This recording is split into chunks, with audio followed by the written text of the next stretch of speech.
Hello friends, back to my channel. আশা করি আপনারা সবাই খুব ভালো আছেন, আমিও খুব ভালো আছি। নিয়ে চলে এসেছি পেপার মা দুর্গা 2024 পার্ট 3 নিয়ে। এই পার্টে আমি দেখাবো কীভাবে আমি আমার মা দুর্গার চোখ আঁকি। যদি আঁকাটা মায়ের চোখ আঁকাটা আপনাদের সবার ভালো লেগে থাকে তাহলে অবশ্যই লাইক, কমেন্ট, শেয়ার ও সাবস্ক্রাইব করতে ভুলবেন না। চলুন দেখতে থাকুন আমি কীভাবে মা দুর্গার চোখটা আঁকি।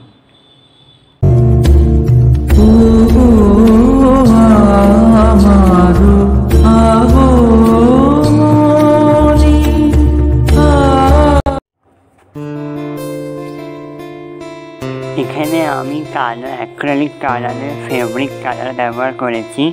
এখানে মা দুর্গার চোখের যেটুখানি কালো অংশ আমি এখানে কালো ফেব্রিক কালার দিয়ে ব্যবহার করেছি।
এখানে আমি মায়ের চোখে যেটুখানি সাদা অংশ সেখানে হচ্ছে একই রং অ্যাক্রিলিক কালারের সাদা ফেব্রিক কালার দিয়ে মায়ের চোখে যেটুখানি সাদা অংশ আমি ওইটুখানি করে।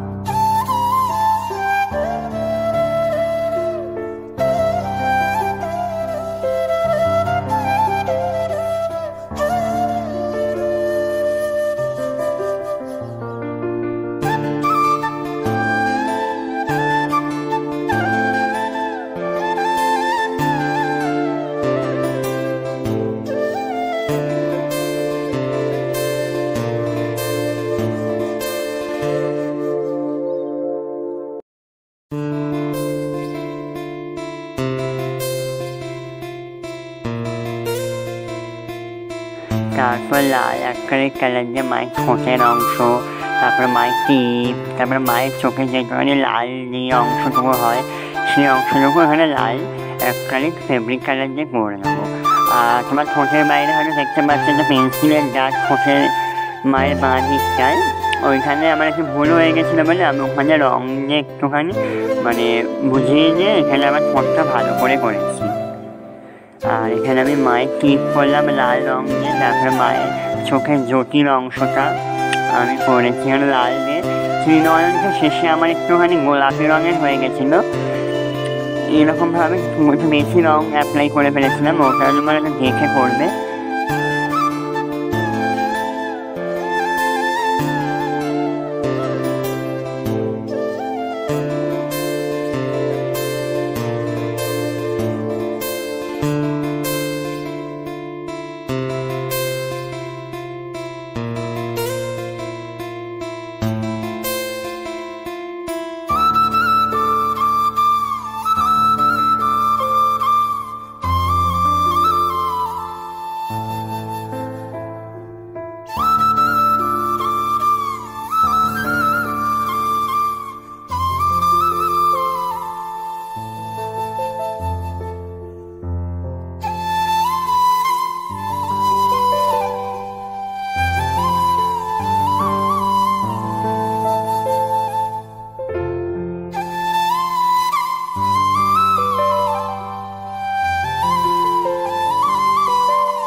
তারপরে সাদা রং দিয়ে মায়ের কপালে চন্দনের ডিজাইন, তারপরে অর্ধচন্দ্র এগুলোকেও করে নিলাম। এবার মায়ের চোখের মণিতে আমি একটু ব্রাউন দিয়ে দিচ্ছি প্রথমে, তারপরে ব্ল্যাক দিয়ে কাজ করবো। প্রথমে একটু ব্রাউন দিয়ে নিলাম।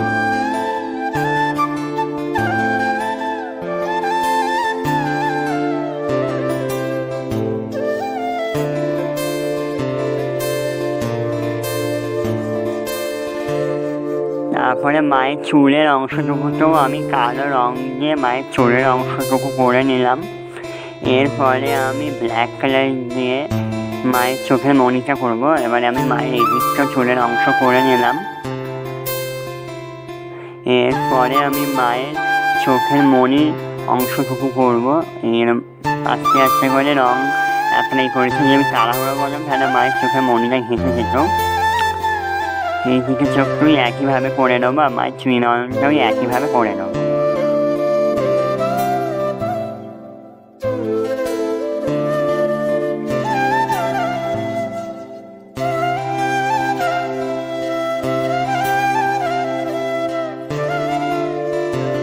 এখানে তারপরে মায়ের চোখের মণির মানে তারার কাজটা করলাম সাদা অ্যাক্রিলিক কালার দিয়ে ফোঁটা দিয়ে করে দিলাম। ব্যাস সম্পূর্ণ হয়ে গেল মা দুর্গার মুক্তি।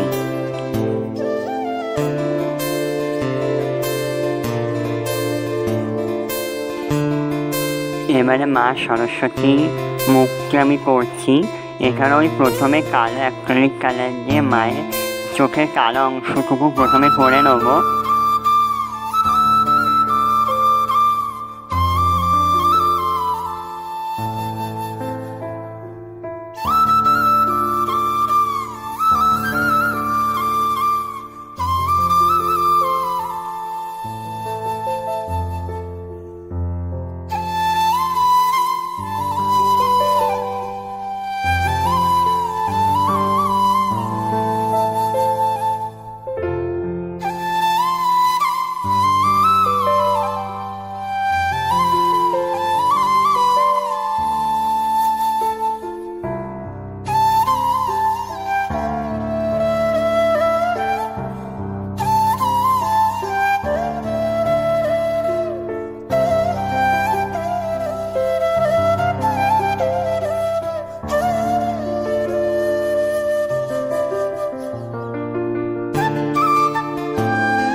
এবার লাল অ্যাক্রিলিক কালার দিয়ে মায়ের কপালে টিপ, টিপের তলায় নকশাটা, তারপরে মায়ের ঠোঁট, মায়ের সিঁথিটা ভালো করে লাল অ্যাক্রিলিক কালার দিয়ে করে নেবো। তারপরে মায়ের চোখের ভেতরে লাল অংশটুকু এরমভাবে লাল অ্যাক্রিলিক কালার দিয়ে আস্তে আস্তে করে নেবো।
এবারে মায়ের চোখে ব্রাউন দিয়ে নিলাম ফার্স্টে।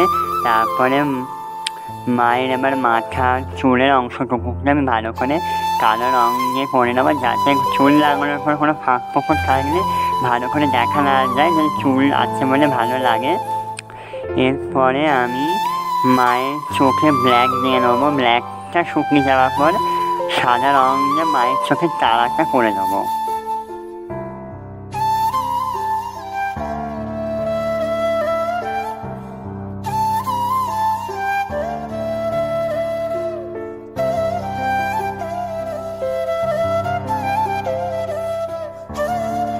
সাদা রং দিয়ে মায়ের চোখের তারা হয়ে গেল, মা সরস্বতীর মুখশ্রীও আমার তৈরি করা হয়ে গেল।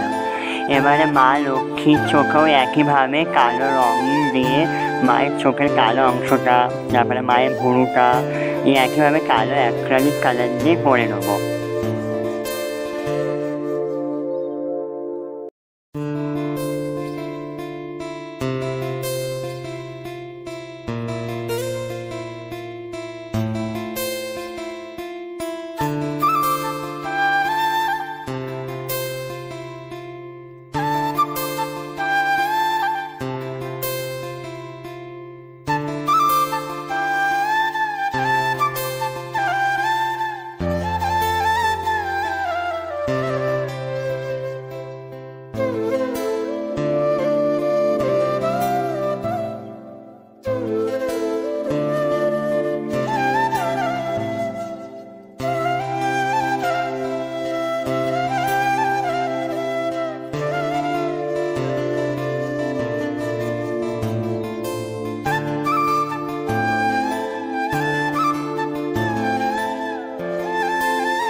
এবারে লাল ফেব্রিক কালার দিয়ে মায়ের ঠোঁটের অংশটা, তারপরে মায়ের টিপের তলার নকশাটা, তারপরে মায়ের সিঁথিটা, মায়ের চোখের ভেতরে লাল অংশটা একইভাবে লাল অ্যাক্রিলিক কালার দিয়ে করে।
এখানে আমি সাদা রং দিয়ে মা লক্ষ্মীর চোখের তারাগুলো করলাম। মায়ের কপালেও সাদা রং দিয়ে মা লক্ষ্মীর কপালে চন্দনের ডিজাইন করলাম। আর এখানে আমি মা সরস্বতীর কপালে চন্দনের ডিজাইন করছি সাদা ও অল্প ব্রাউন মিশিয়ে। এখানে আমি মা সরস্বতী কপালে চন্দনের ডিজাইনটা করে দিলাম। এখানে লক্ষ্মী, সরস্বতী ও মা দুর্গার মুখশ্রী আমার তৈরি হয়ে গেছে। এখানে আমি এবার গণেশ ঠাকুরের মুখটা আগে রং করে নিয়েছিলাম, কিন্তু আমার এই রংটা ঠিক পছন্দ হয়নি বলে আমি আবার সাদা রং দিয়ে বেস কালার করে নিলাম। আর আমার সবচেয়ে বড় ভুল হয়েছে যে আমি তেল রং করেছিলাম সাদাটা, ওই সাদা রংটা অনেকটা শুকিয়ে গেছে, সম্পূর্ণ শোকায়নি। আমি অসম্পূর্ণ ছিল যখন শোকানোটা, তখন আমি আবার রং করা শুরু করে দিয়েছিলাম এই গোলাপি রং আরে। তখন আমার সঙ্গে বিচ্ছিরি ঘটনা ঘটতে শুরু করলো। মানে গায়ে রং দেওয়ার সঙ্গে সঙ্গে, অ্যাপ্লাই করার সঙ্গে সঙ্গে গায়ে রং দেখছি ছেড়ে ছেড়ে ফেটে ফেটে যাচ্ছে, খুব বিচ্ছিরি দেখতে লাগছিল। তারপরে আমি আবার শুকনো দিলাম, তারপরে আমি আবার সাদা রং করলাম, তারপরে এই গোলাপি রংটা করেছি। তোমরা যদি সাদা রং করো তেল রঙে, তাহলে অতীব অবশ্যই 1 সপ্তাহ শুকোবে, তারপরে গায়ে রং অ্যাপ্লাই করবে। যাই হোক, এখানে আমি গণেশের মুখটা সাদা দেওয়ার পরে আমি এখানে অরেঞ্জ কালার যে শ্যাডোগুলো করে নিলাম। আর এখানে আমি কার্তিক ঠাকুরটা আমি যদিও বা ফেব্রিক কালার যে রং করেছিলাম ওই জন্য অতটা কিছু মনে হয়নি, একবার শুকোতে দ্বিতীয়বারে রং দিতে ঠিকঠাক হয়ে গেছিলো।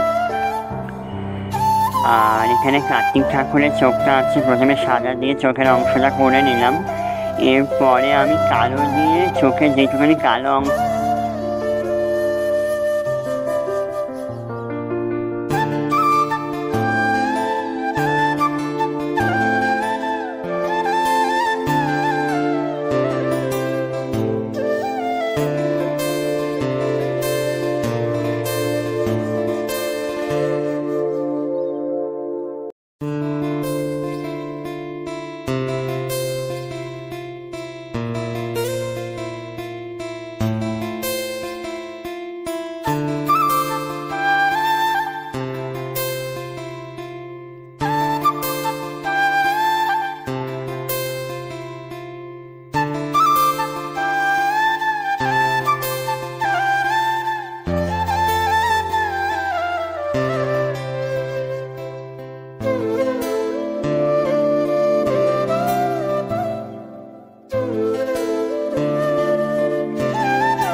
চোখের যেটুখানি কালো অংশ ছিল কালো রঙ দিয়ে করা হয়ে গেছে, ভুরুটা ওই কালো রঙ দিয়ে করলাম।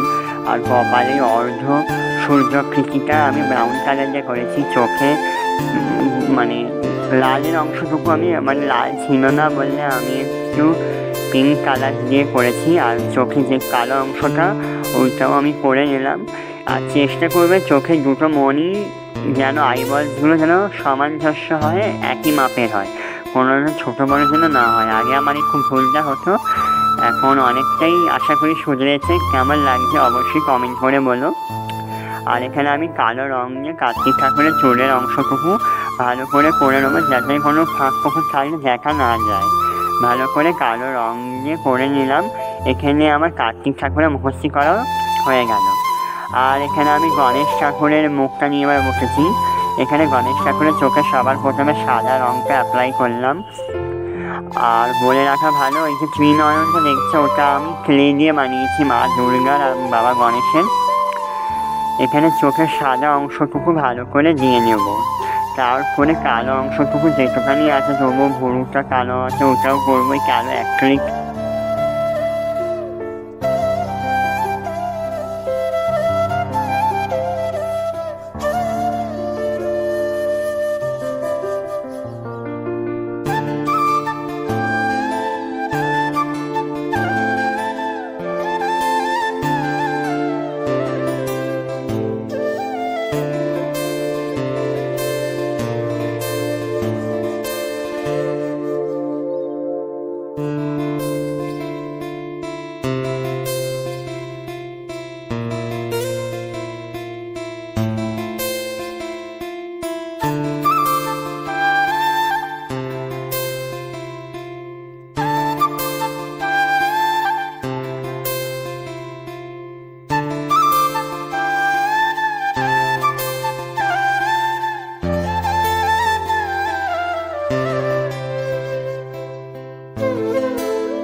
আমি কালো রঙ দিয়ে চোখের মণিটা করে দিলাম। আর চোখের যেটুখানি অংশ লালের হওয়ার কথা সেখানে আমার লাল ছিল না বলে গোলাপি রঙ দিয়েছি।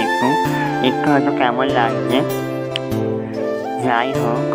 এখানে আমি কালো রঙ দিয়ে যেটুখানি চুলের অংশ না করলেই নয় একটু করে দিলাম। দেখছো কেমন রঙ ফেটে যাচ্ছে। এই ভুলটা আমার হয়েছে, তোমরা করবে না কিন্তু। এইভাবে ভালো করে তেল রঙ করার পরে 1 সপ্তাহ 2 সপ্তাহ পারলে শুকিয়ে নেবে। বারবার বলছি তেল রঙ করার 1-2 সপ্তাহ শুকিয়ে নেবে, নইলে এরকমই অবস্থা হবে। যাই হোক, এবারে আমি গণেশের নাকেও দেখতে পাচ্ছ অরেঞ্জ কালার যাতে ওম চিহ্ন এঁকে দিয়েছি। হয়ে গেল আমার গণেশের মুখটাও। এবারে মহিষাসুরের মুখটা নিয়ে বসেছি। চোখে সবার আগে সাদা অ্যাক্রিলিক কালার দিয়ে দিচ্ছি, একইভাবে সবার যেমনভাবে করেছি করলাম। তারপরে চোখে যেটুখানি কালো অংশ হওয়ার ভুরুটা গোঁফটা যেমন কালো হওয়ার করেছি, চোখের মণিগুলোও কালো যেইগুলো হওয়ার করেছি। একটু মানে ভয়ানক একটুখানি রাগি দেখাতে হবে। চোখের দেখতে পাচ্ছি সাদা রঙ দেওয়া হয়ে গেছে। এবার দাঁতগুলোকে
দাঁতগুলোকে ভালো করে সাদা রং দেওয়ার পরে চোখে যেটুখানি লালের অংশ ছিল লাল দিয়ে নিলাম। এখানে আবার লাল রংটা আবার কিনে এনেছি, লাল নয় কিনে অরেঞ্জ কালার টাইপের।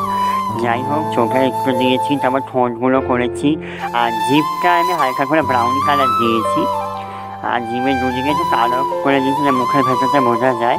আর কপালে চন্দনের মতন তিনটে এটাকে আমি কী বলবো ঠিক বুঝতে পারছি, চন্দনের ডিজাইনটা যেটুকু কপালে করে আমি ওরকম না করে তিনটে তিলক মতন কেটেছি লম্বা করে পরপর। তারপরে একটা টিম মতন করে সাদা রঙের দিয়ে নিয়েছি। তারপরে অসুরের চুলের অংশটুকু করে নিলাম। এখানে আমার অসুরের মুখটুকু সম্পূর্ণ করা হয়ে গেছে। তো দেখতেই পাচ্ছ, লক্ষ্মী, সরস্বতী, কার্তিক, গণেশ, মা দুর্গা, মহিষাসুরের মুখটা আমি ঠিক কেমন করেছি। আশা করছি তোমাদের সবার পছন্দ, আশা করছি আপনাদের সবারই মায়ের চোখ আঁকা ভালো লেগেছে। যদি ভালো লাগে তাহলে আবারও বলছি, লাইক, কমেন্ট, শেয়ার ও সাবস্ক্রাইব করতে ভুলবেন না। পরবর্তী ভিডিওতে আবার খুব শীঘ্রই দেখা হবে। টাটা।